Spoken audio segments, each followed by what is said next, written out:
Hello, my name is Nicholas Pepin.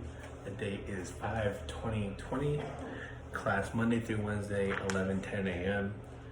And I will be doing a speech analysis on Matthew, who did a speech on pro-choice and why we should not be against that.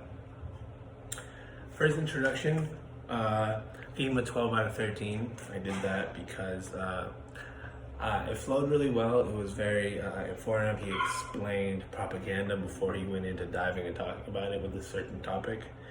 But he didn't give the topic, he didn't actually list it. And he also didn't list his main points. But other than that, it was very well thought out. So I gave him a 12 out of 13 for that. The body and persuasive elements, I gave him a 22 out of 22.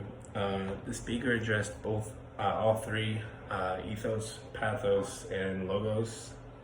He gave you logic and he gave you evidence to support that logic.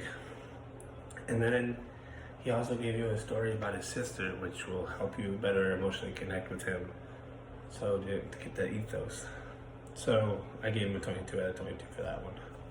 When it came to the conclusion, he wrapped up everything really nicely. He listed all his main points, his thesis, and then he also gave you a nice thing to think about, which was the correlation with history and the Native Americans, as well as history with the African Americans, and relating that to being the unborn. So I gave him a 13 out of 13 for that. When it came to his eye contact, I gave him a 25 out of 25. That one's hard to read on a video, but from what it looked like, he was looking around the room. He never stared off into one direction for too long. And with that being said, gave him a 25 out of 25 for that. When it came to his gestures, I gave him a 10 out of 10 for that. He had good gestures when he needed to create a point of emphasis. He didn't have his hands behind his back ever. He didn't have his hands in his pockets. He's always doing something with his hands, but it wasn't too much or it wasn't over the top. So I gave him a 10 out of 10. When it came to his movement, he didn't pace. He didn't stand still.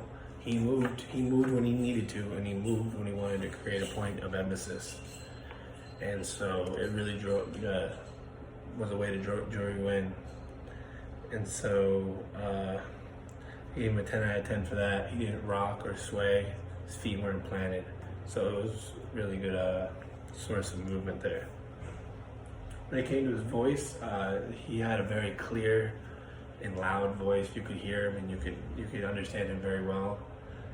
He didn't have a monotone voice at all. He kept switching up when he wanted to create something that you really wanted to think about. He made sure to know that was something you should remember when speaking on it through his tone of voice.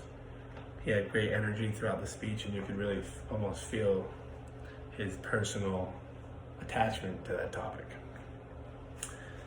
When it came to his language, he didn't use any fillers. Not to my knowledge, I know if he did, it wouldn't have been up to close to 6, but I didn't hear any. So with that, I gave him a 10 out of 10. And for his overall impression, I gave him a 22 out of 22 because I enjoyed his speech, even though I don't personally believe the same beliefs he had. It was well thought out. It was done very well. It was high energy. It kept you entertained, and it actually does make you think. He made some really good points that you might not have wanted to think about or might not have thought about before talking about that topic. So I gave him a 22 out of 22. And he dressed professionally, and he maintained confidence throughout the whole thing. And so with that, his final score would be a 149 out of 150. I think he did very well, and that's one of, I think if not the most, if it were to persuade me, that would have been one of the most persuasive speeches that I would have ever heard. Thank you so much.